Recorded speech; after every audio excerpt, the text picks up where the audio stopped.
Evangelho de Jesus Cristo, segundo escreveu Mateus. Evangelho de Jesus Cristo, segundo escreveu Mateus, seu capítulo de número 25.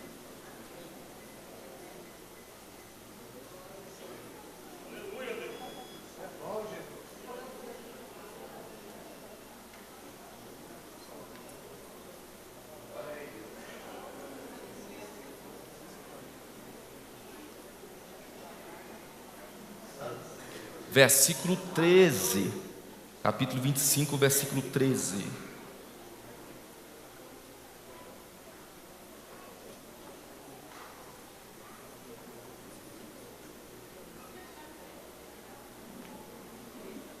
Diz assim o texto, passarei a ler. Vigiai, pois, porque não sabeis o dia e nem a hora em que o Filho do Homem há de vir.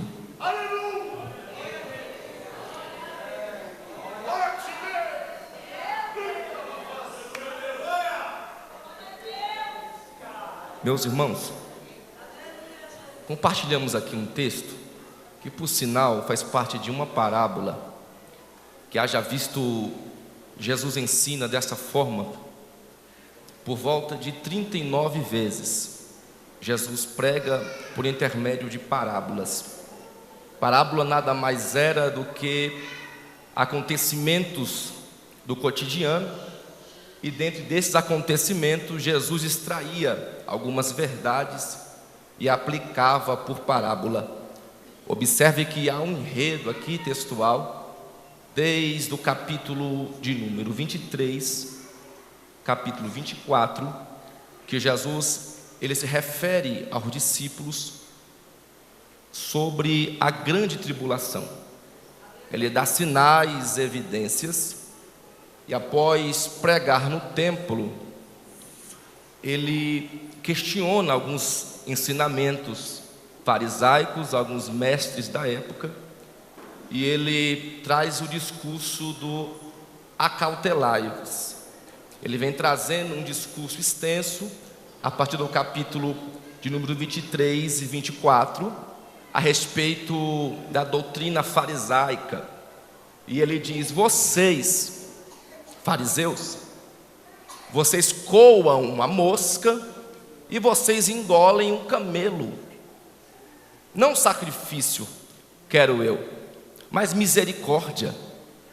Então ele vai dizendo: ai de vós, escribas e fariseus, que não entra no reino e ainda atrapalha esses pequeninos. Melhor seria que colocasse sobre os vossos pescoços, ou sua cabeça, uma pedra e se lançasse em um abismo profundo. Logo, Jesus está se referindo à grande tribulação.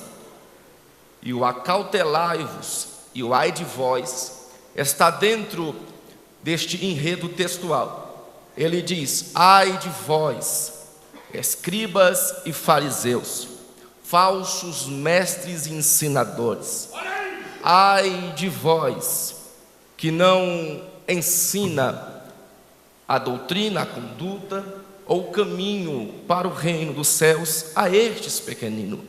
Observe que Jesus continua neste mesmo enredo e ele vai trazendo 3 parábolas dentro dessa temática. A primeira parábola é sobre 2 servos que o seu senhor viajou e deixou-os em sua casa, em seu conforto, permitindo que um predominasse ou estivesse liderando sobre o outro. E Jesus disse, dentro da parábola: quando este homem voltar, se este servo que recebeu autoridade sobre a casa estiver maltratando, judiando, espancando este inferior, o chefe da casa vai acertar as contas com ele. E olha o texto. O texto finaliza no mesmo propósito, dizendo: vigiai e orai, porque ninguém sabe a hora que ele há de vir.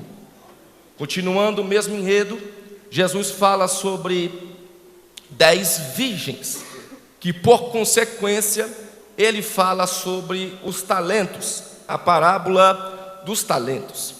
Parábola essa que apresenta um senhor entregando talentos para os seus servos, e este voltaria requerendo uma produção que se multiplicasse o que foi dado, como um sinal de utilidade na casa de seu senhor. Logo que nós lemos a parábola das 10 virgens, ambas finalizam com a mesma proposta. Logo, o noivo, por sinal da parábola, ele tarda a vir, tarda a demorar. E o desfecho final é da mesma forma: vigiai e orai, porque não sabeis o dia e nem a hora que há de vir o Filho do Homem. Nós sabemos que Mateus 25, a partir do verso de número 11, Jesus fala sobre a parábola das dracmas, ou melhor, sobre as virgens, que por ser uma cerimônia da antiga Palestina, representa um casamento da época, da aldeia. Então se diferencia de algumas aldeias o costume judaico da época, e a gente tem por sinal aqui um casamento ocidental, ou por que não dizer um casamento litúrgico, dentro do costume da aldeia. E observe, os senhores, que Lucas, capítulo de número 15, a partir do verso 7, Jesus cita uma parábola paralela com a parábola das 10 virgens. Ele diz que uma mulher tinha recebido de seu noivo, porque é uma parábola, e nós temos que ser cotidiano da época. Ele diz que a mulher recebeu 10 dracmas, e ela perdeu uma dracma.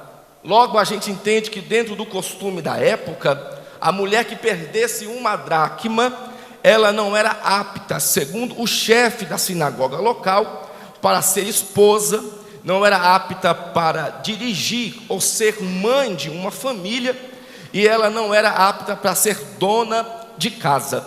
A forma de ela receber as dracmas, preservar as dracmas, era a forma dela dizer para o noivo: eu estou apta para o casamento, eu sou responsiva com as dracmas que foi me entregado. Logo a gente entende que a mulher perdeu uma dracma, entendendo que não estava mais apta para o casamento, para a cerimônia, para o dia do noivo. A gente entende que essa parábola, ela nos ensina a respeito também de vigilância e prudência. Observe que a mulher perde uma dracma, e o texto diz que ela procura com diligência. A palavra diligência no original, ela é traduzida, ou a sua fonética, como harutz, que quer dizer sinceridade, profundidade e quebrantamento. As 3 coisas que a mulher faz quando perde a dracma é procurar com sinceridade, profundidade e quebrantamento. Pronto, ela tem essas 3 coisas. Ela procura com diligência. Outra coisa, se ela perdeu a dracma, e a casa aqui é uma casa de pobre, porque diz que ela ascendeu. Logo a gente entende que casa de nobre na antiga Palestina tinha janela. Lembra da casa de Simão, o fariseu? Em Lucas capítulo 7, a partir do verso de número 30, tinha portas, tinha janela, porque era casa de nobre. Essa mulher acende a candeia para procurar o que se perde. Quando ela acha a dracma, convida as suas amigas e faz uma festa. E a parábola finaliza dizendo: assim é o reino, quando um pecador se arrepende, também há festas no céu. Observe, senhores, que quando nós falamos a respeito de arrebatamento, vinda de Cristo, nós nos deparamos com 3 evangelhos sinóticos, que estão anunciando na mesma narrativa a vinda de Cristo. Estão preocupados com o ministério público de Jesus e também anunciar o reino dos céus. Tanto Mateus como Marcos como Lucas, por exemplo, só Mateus fala mais de 18 vezes sobre o reino. Lucas, por sinal, fala mais de 20 vezes sobre o reino.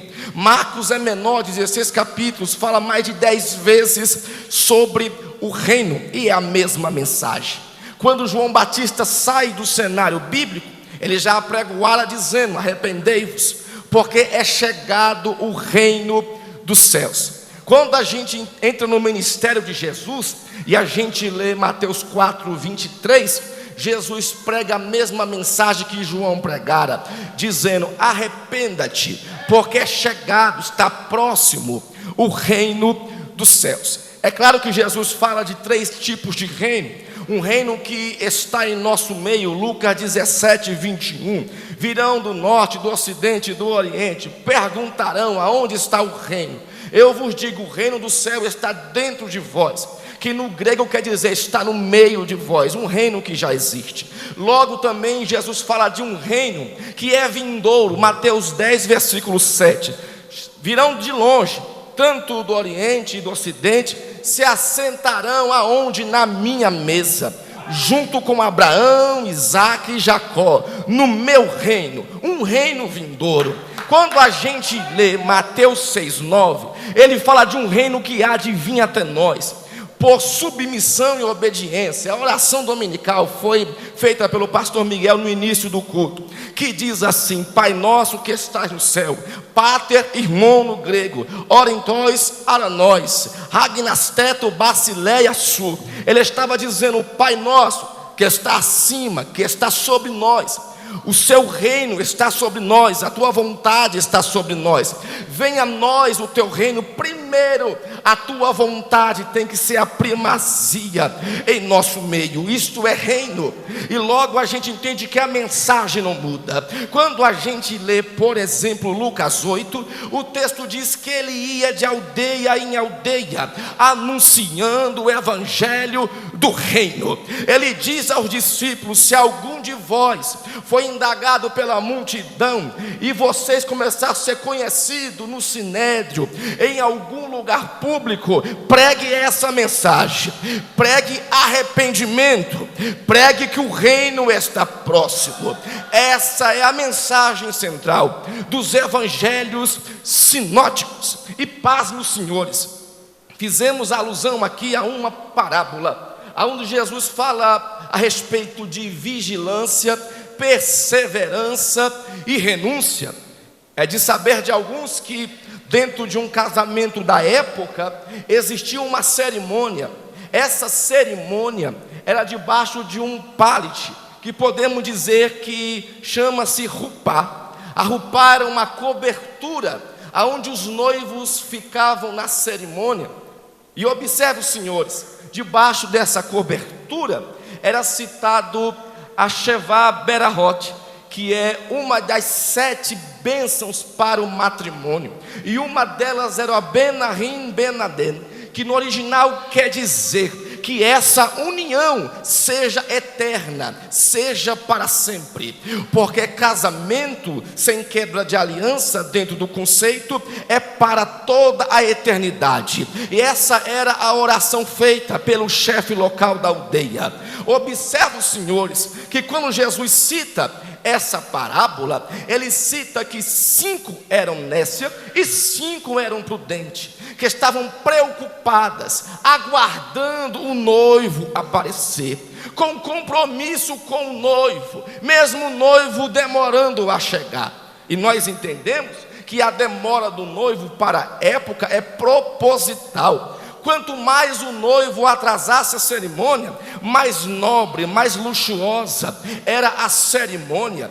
E o texto diz que o noivo tardou a chegar. Ora, nós entendemos que quando o noivo tarda a chegar, As que não têm azeite, que não tiveram compromisso em comprar azeite reserva, porque o texto diz que foram buscar emprestados, mas elas tinham recipiente,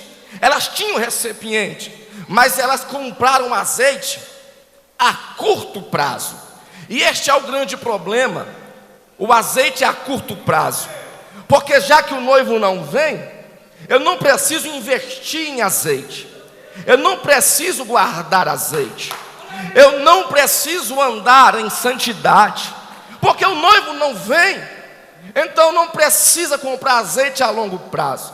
E a gente entende e aprende que as que não tinham azeite é porque o azeite se acabou, é porque não comprou azeite a longo prazo, não aguardou o noivo em um tempo vindouro. Logo, as que tinham azeite estavam preservando o que elas adquiriram.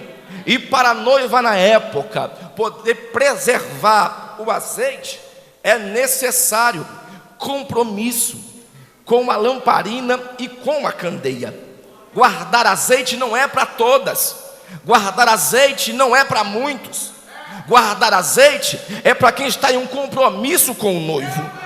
Isso é tão forte que quem recebeu dracmas nessa cerimônia precisa preservar a dracma como um sinal de diligência e compromisso com o noivo. A gente sabe que Deus se apresenta para Israel como noivo da nação.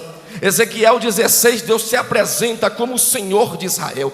Ele diz que as nações passaram por Israel, tanto os filisteus, heteus, heveus, amorreus, passaram por Israel em sua criação. E o Senhor disse assim: as nações vizinhas te viram em seu cordão umbilical, agonizando em seu sangue, não lavaram o seu corpo, não te banharam com sal da purificação, mas eu te vi, Israel, e eu te amei. Logo que o Senhor ama Israel, Ele adorna, Ele cuida e Ele protege. Ele diz que deu de comer da sua melhor flor de farinha, diz que deu a Israel a sua melhor veste, deu para Israel o seu melhor vinho para que pudesse degustar. Tu cresceste, se tornasse princesa das províncias, e agora me rejeitastes, esquecesse do teu Criador, preferiu se prostituir com deuses estranhos. Porém, por amor de mim, ó Israel, eu voltarei a ti e restituirei novamente, por amor aos vossos pais, e aliança com a casa de Abraão, de Isaque e Jacó, eu retornarei para vós, e eu restituirei novamente a filha de Sião. Baseado nisso, Isaías, a partir do capítulo 60, traz promessa de redenção a Israel. Então ele diz: levanta-te, resplandece, porque já vem nascendo a sua luz. Isaías 61, o Espírito do Senhor Jeová me ungiu para profetizar esse ano aceitável. Isaías 62, ele vai dizer mais: por amor de ti, ó Israel, não me aquietarei, não me calarei, até que faça sair a justiça sobre vós. É bem verdade que palavra de arrebatamento e vinda de Jesus criou algumas linhas, interpretações teológicas diante da história, como por exemplo a carta magna de João, que por sinal Apocalipse é o livro com no mínimo 4 interpretações. O Apocalipse, ele pode ser idealista, que quer dizer que ele possa ser todo espiritualizado. O Apocalipse pode ser preterista, dizendo que já se cumpriu a profecia no ano 64 com a queda de Roma. O Apocalipse pode se citar também que ele é um livro futurista, que vai se cumprir no futuro, e a grande parte da igreja acredita que ele é histórico, que ele se cumpriu, está se cumprindo e ainda vai se cumprir. A gente entende que, falando de arrebatamento, alguns grupos, algumas seitas, hereges, alguns povos e etnia cresceram com outra ideologia teológica, foram formados dentro de uma heresia. Por exemplo, quando a gente lê a epístola de João, João faz a sua narrativa demonstrando ser Cristo o divino, o Filho de Deus. Só o evangelho que traz o nome de João. Disse Lutero: se preservar este evangelho e a carta aos Romanos, todo o Novo Testamento já está a salvo. Mas surgiu um grupo de gnósticos, e o gnóstico dizia o quê? Os gnósticos diziam: pecado não interfere no relacionamento com Deus, não interfere no espírito do homem, não interfere em uma intimidade com o ser sobrenatural. Então João precisa alongar, esticar, continuar o seu sermão. Então ele escreve epístola. A epístola que João escreve é defendendo a bandeira do evangelho, é defendendo a doutrina dos apóstolos. Pastor, qual é a doutrina dos apóstolos? Quando eles estavam reunidos em uma casa, houve um vento veemente, Atos capítulo 2, impetuoso, que quer dizer voando em todas as direções da casa, de uma forma incontrolável. Foram vistas línguas repartidas como de fogo, e começaram a falar em novas línguas. Depois de Pentecoste, se reuniram, e diz o texto de Atos 2,42, Atos 2,47, que essa palavra compungia os corações de quem ouvia, cortava pelo lado de dentro. Sim, cortava pelo lado de dentro. Aí Pedro trouxe um sermão, porque na época não tinha apelo, não tinha apelo de quem quer aceitar Jesus. E a multidão atônica, perplexa pelo poder do evangelho e a forma que Pedro pregava, eles perguntavam a Pedro: como a gente faz para ter o Jesus que você anuncia? Aí Pedro soltou uma das doutrinas, pastor Miguel, dos apóstolos. Sabe qual é? Arrependei-vos e sejais cheios do Espírito Santo. O que mais dizia a doutrina dos apóstolos? Ela dizia: olha, em partilhar, em estar em concordância, em estar unidos e estar reunido. A doutrina dos apóstolos é baseada em João 16, quando Jesus faz a oração sacerdotal, e ele diz assim: vão saber que vocês são os meus discípulos. Vai chegar uma hora que vão perseguir tanto vocês, que vocês não vão poder pregar e anunciar o evangelho com tanta liberdade. Então nessa hora, sabe o que vocês fazem? Vocês se reúnam, se ajunte, fiquem próximos, respeitem um ao outro, amem uns aos outros, que é a melhor forma de o mundo conhecer que vocês são os meus discípulos. Diferente do que vemos nos dias de hoje, banalizaram alguns altares do Brasil o nosso evangelho em redes sociais, na mídia, se tornou alvo de chacota, de memes, de pegadinha e de zombaria. Mas espera aí, existe uma igreja vacinada na doutrina dos apóstolos, e eu acredito que essa Assembleia de Deus Ministério Galgal é uma igreja de pedigree do céu. Aqui tem dono nessa casa, aqui tem altar em ordem nessa casa. Estou sentindo presença aqui.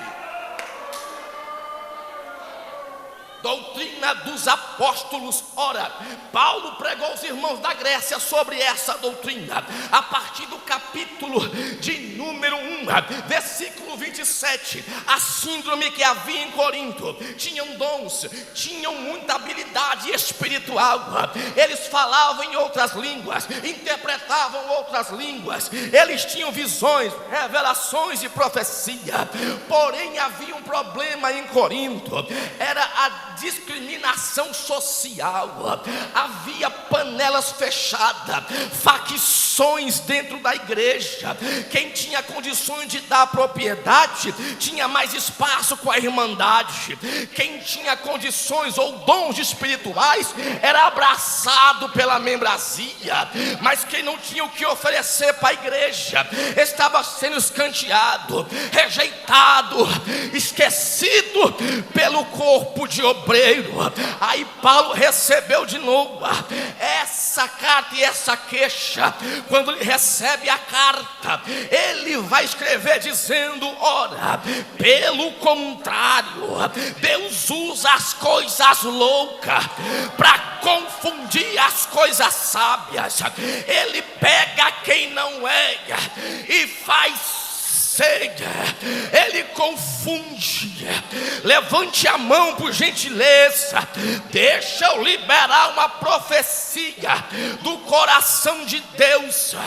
O céu está convocando alguém aqui nessa noite.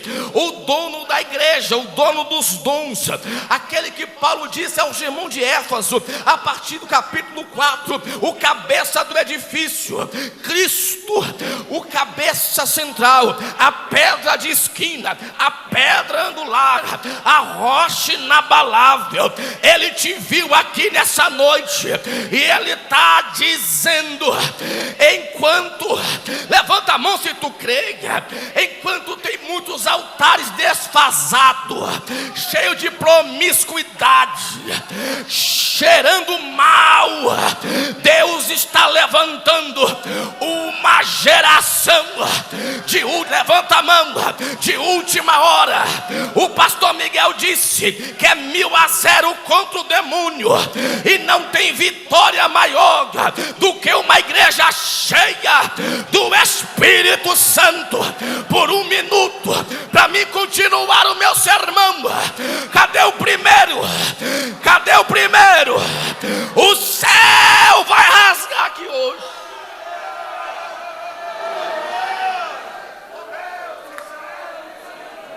Dá para adorar em um minuto? Misturar com aleluia.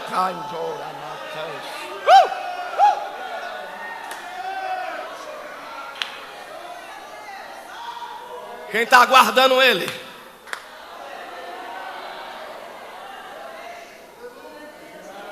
Tu acha que vai ficar por muito tempo isso aí? Essa banalização? Essa chocarrice? Tu está achando que vai perdurar muito tempo isso aí? Tem dom na igreja.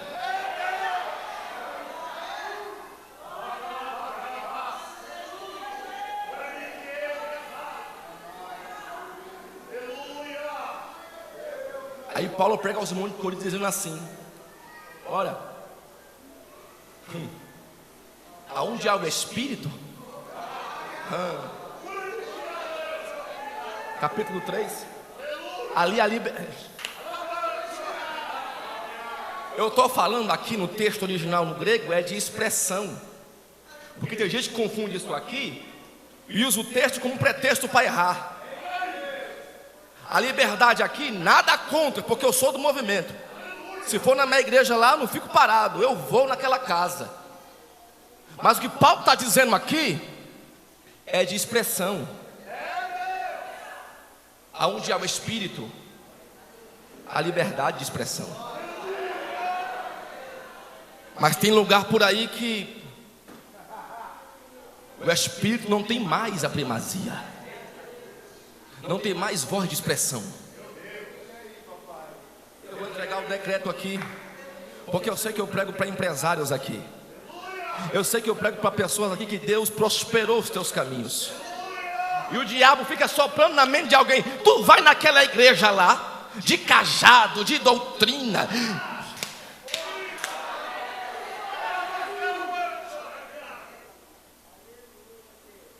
É melhor estar na embarcação.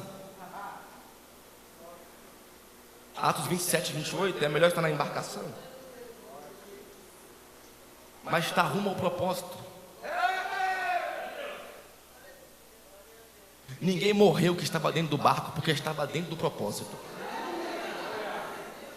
Fica no barco, não sai não. Elias foi levado para o Querite, cortado, deixado do tamanho certo. É melhor ficar onde Deus está e a presença está, do que se perder.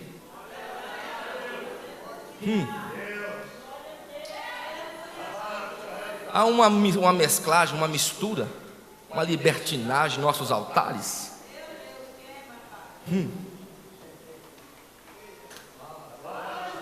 Empresários tomando conta das tribunas.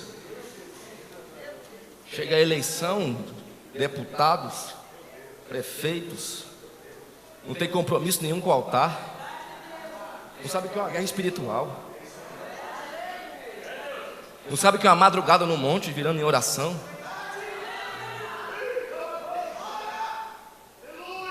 Aí sobem o nosso altar,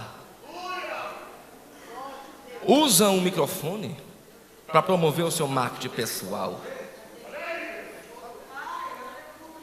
Aí Paulo recebe essa reclamação, ele diz assim: epa, aonde há o Espírito, há liberdade.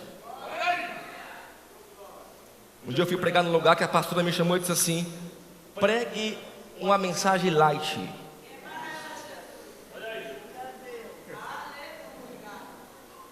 Todo respeito aqui aos intelectuais, também sou e gosto bastante, mas nada substitui o joelho, irmão. Quanto mais eu estudo, mais eu oro, porque eu sei que eu preciso da unção. Eu estava dentro do monte, acabei uma oração, sabe aquele momento de intimidade? Você está tão convicto que o céu está com você, se você pisar, parece que o caminho vai se abrir onde você chegar. Aí eu olhei para o zap, pastor, e a mulher disse assim para mim: pregue uma mensagem light. Opa!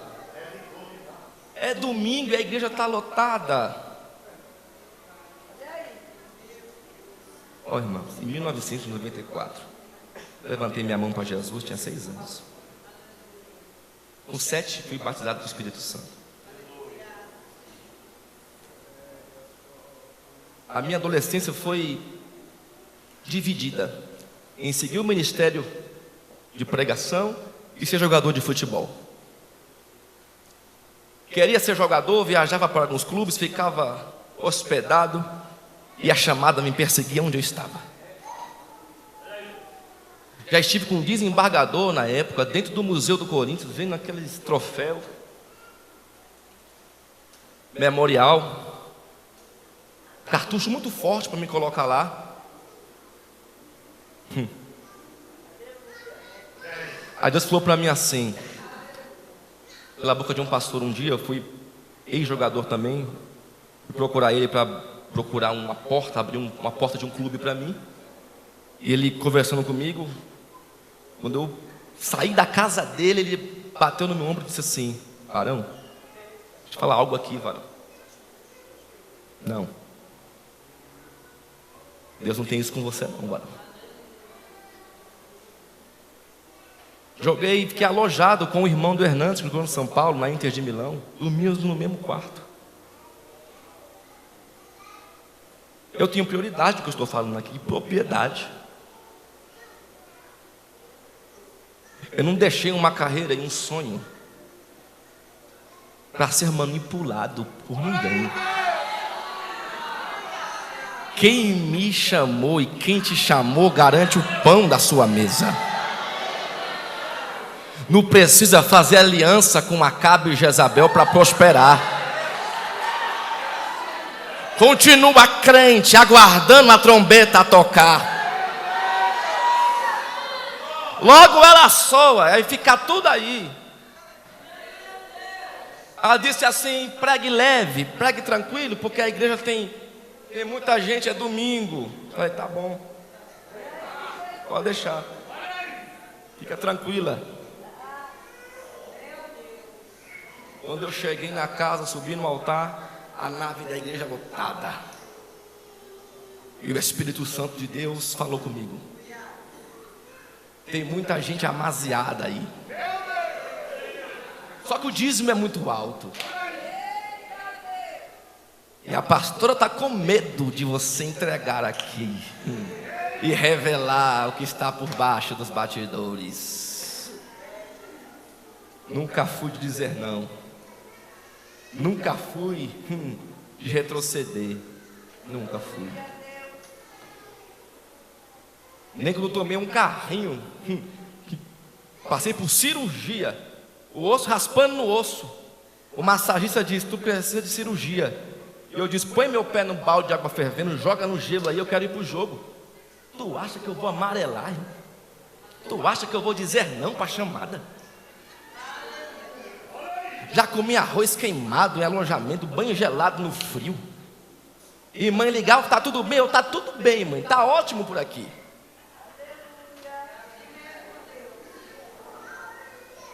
Já fui em praça dia de domingo, quando não tinha jogo, e pedi uma ajuda para fazer uma refeição.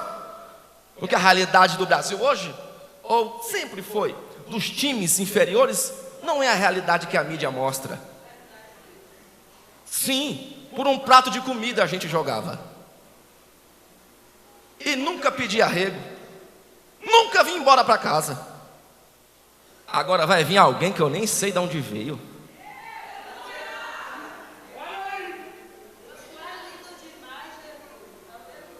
Me apresentei como Elias diante a Acabe. Peraí, diante a face do Senhor, ó,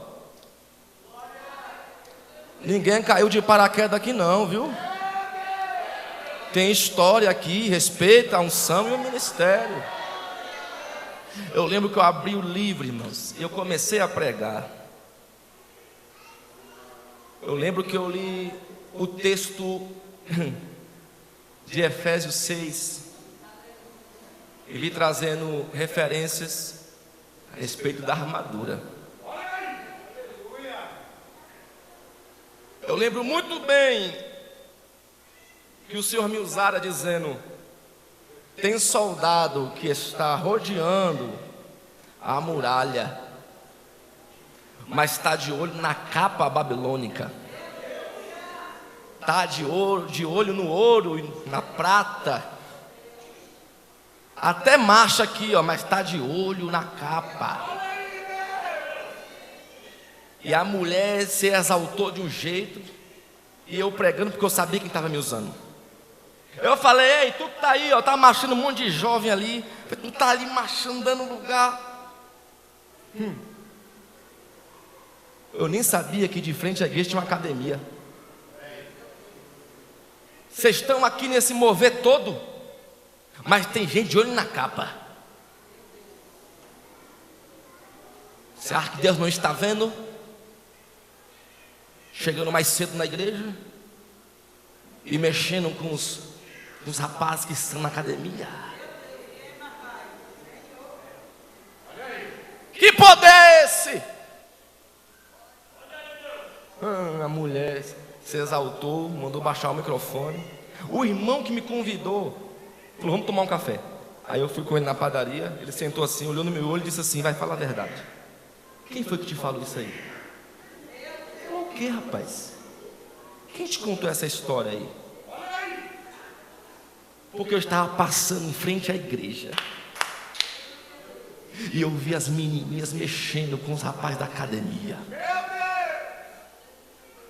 Eu falei: quem me falou foi aquele que tem olhos como chama de fogo e vê tudo. Não dá para brincar com esse Deus, ele é fogo e fogo consumidor. Quem está preservando o azeite tem compromisso com o noivo, está guardando as dracmas, está reabastecendo a lâmpada. O noivo só investe na noiva. Isso aqui é bom. Quando o assessor vai até a aldeia, o assessor observa se a noiva é o quê? Ela está adornada, ela está preocupada com as dracmas, ela está abastecendo a lâmpada com o azeite que foi lhe dado. Pastor, o que você está dizendo? Noiva que não tem compromisso, o assessor não faz mais questão de descer lá. Tem aldeia por aí que o Espírito Santo não faz mais questão de acender a candeia, porque não tem mais compromisso com o matrimônio celestial. Perdeu o temor, a reverência, e não aguarda mais o noivo. Então o próprio noivo não permite que o assessor acenda a lâmpada e leve azeite para ela. Mas as que têm dracma e as que guardam azeite, o assessor da noiva, no caso o pajem de hoje, ele reabastece a lâmpada até que ele venha. Se tem uma noiva adornada com compromisso, guardando as dracmas, se preparando, varrendo a casa, procurando azeite, procurando dracma, acendendo uma candeia. Se tem uma noiva com compromisso com o noivo, é natural que o assessor da igreja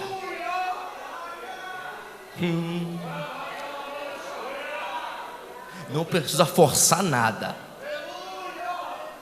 Ele é responsável por apresentar a noiva para o noivo. Apocalipse 22:17. O Espírito e a noiva. Não tem outra mensagem aqui. Essa é a mensagem da noiva. O Espírito e a noiva dizem: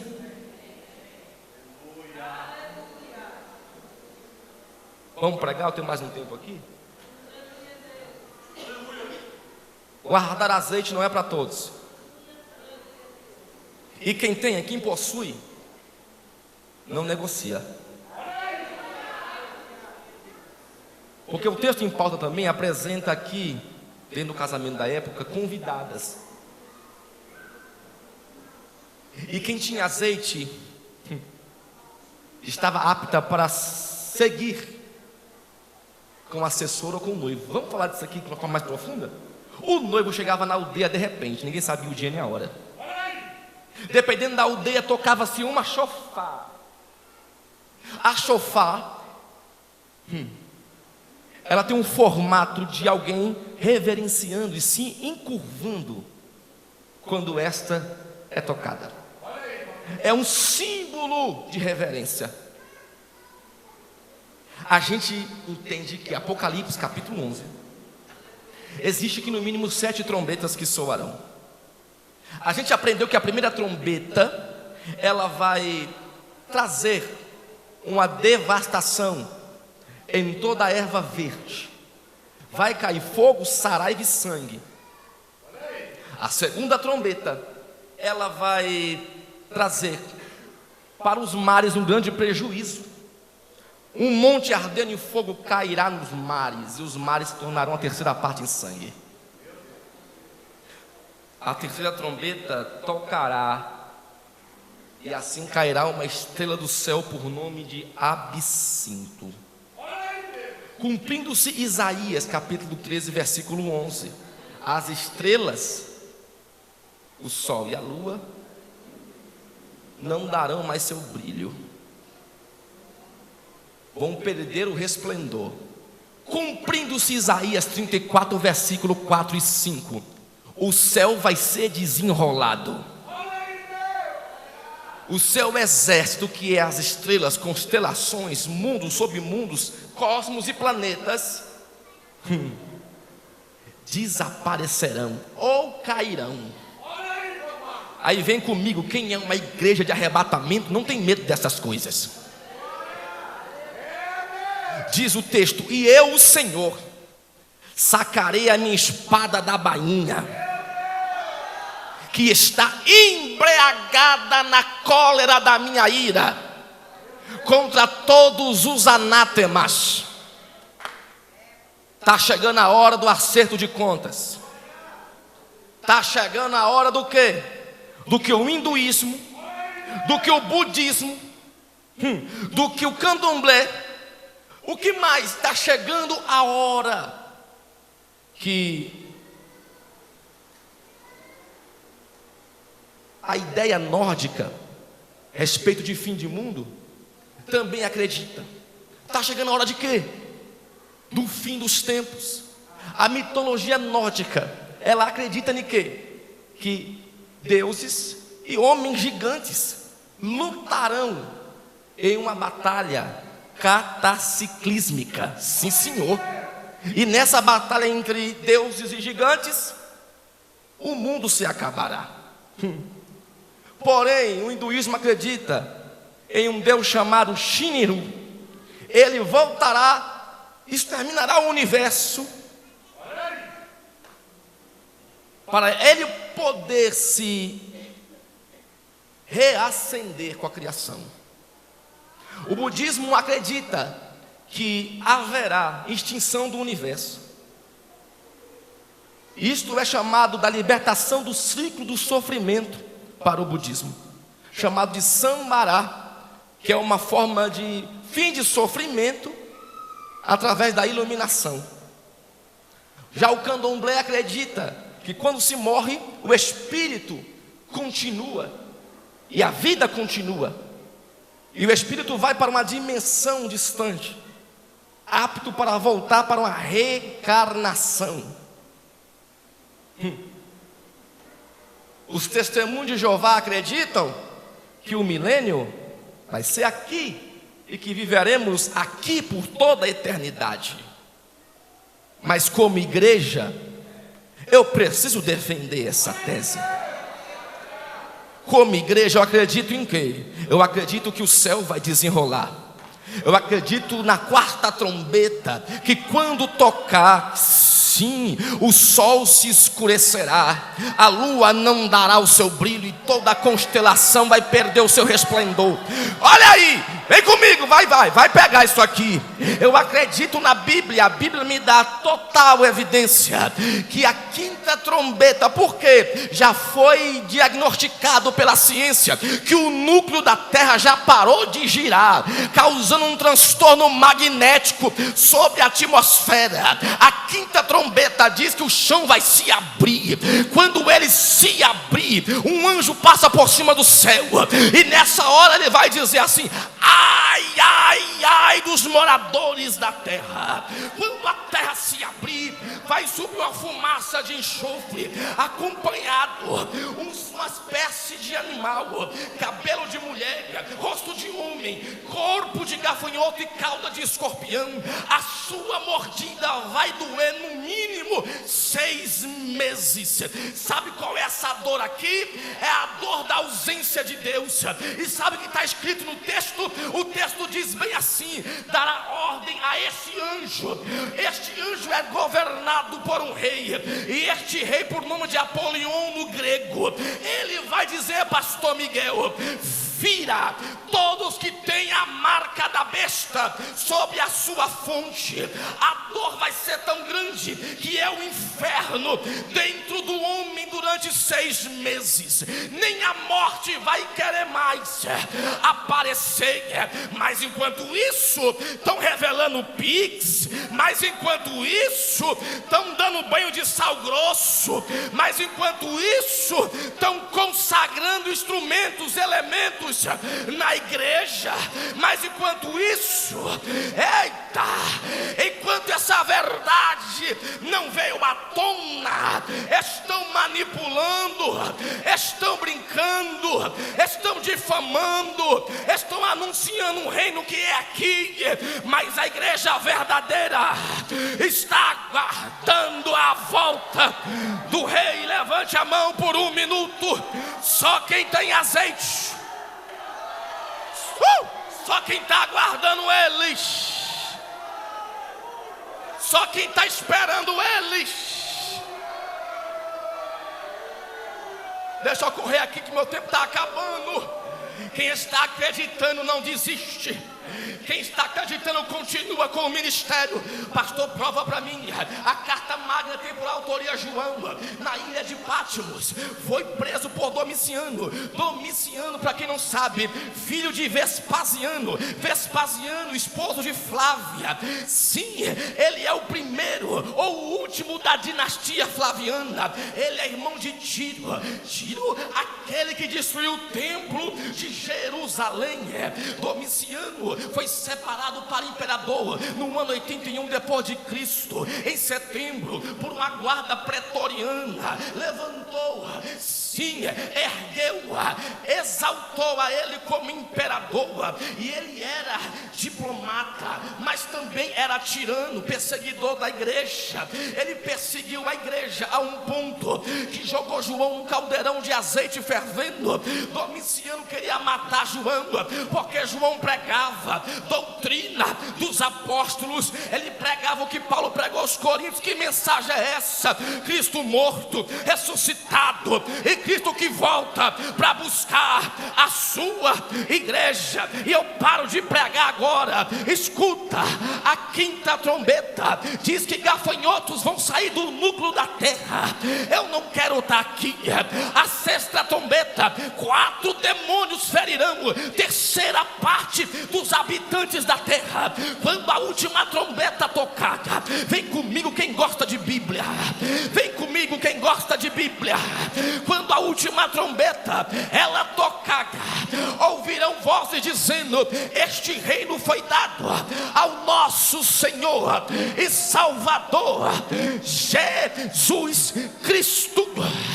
A gente acredita, a gente crê em juízo final. Não acreditamos na mitologia nórdica, não acreditamos que o paraíso é aqui. De 2000 de Adão até Abraão são 2000 anos, mais 2000 anos de Abraão até Jesus com 33 anos. De Jesus até os dias de hoje se cumpre a semana milenar. Nós estamos chegando no 7º milênio da terra, e tem gente achando que isso é apenas numerologia. Eu vim em Caieiras nessa noite dizer que o noivo ele vem. Como está a sua lâmpada? Como está a lamparina? Me dá 30 segundos para entregar esse decreto. O noivo vem, o noivo vem. Recebe aí azeite agora, aqui em cima deste altar. Recebe azeite. Como é que está a lamparina? Lá atrás, ó. Já pegou alguém ali, ó. Na galeria ele vem. Aqui na nave da... Olha ali, o céu está se abrindo aqui. Deixa eu pregar Marcos 16. Porque vocês estão assim, do jeito que ele foi. Ele volta, ele volta. Quem está aguardando ele? Quem está com... Oh meu Deus, tem uma glória tomara de Romácia. Ele me já. Há uma glória, pastor Miguel, tomando esta casa. Essa igreja tem selo, essa igreja tem donos. Quem vai ouvir?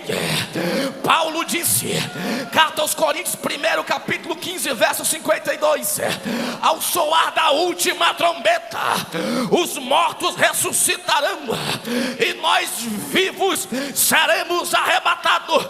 Carta a Tessalônica, capítulo 4, versículo 16: o mesmo Senhor descerá do céu com alívio na lida, voz de arcanjo, trombeta de Deus.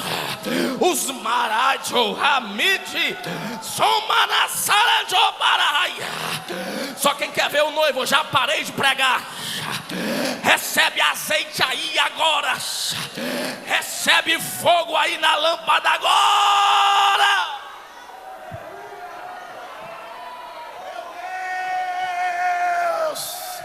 Quem pode levantar a mão para dar glória? Quem pode levantar a mão para dar glória? Bate palma para ele.